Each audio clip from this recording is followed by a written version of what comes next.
leero mu gyako akawuuwo. Ekikolwa ekyo kivumirirwa nnyo lwa nsonga emu.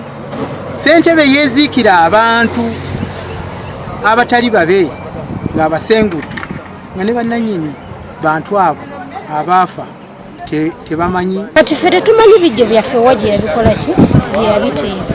Leero mu gyako akawuuwo. Abo bonna abakuumye obukookolo bwa gavumenti bajja batuuka era bajja tandika bukozesa nga 2 Ogw'omukaaga. Naye abo bonna abasuubira kuba nti baddayo kukola emirimu gyabwe obukookolo mujja bwegulira.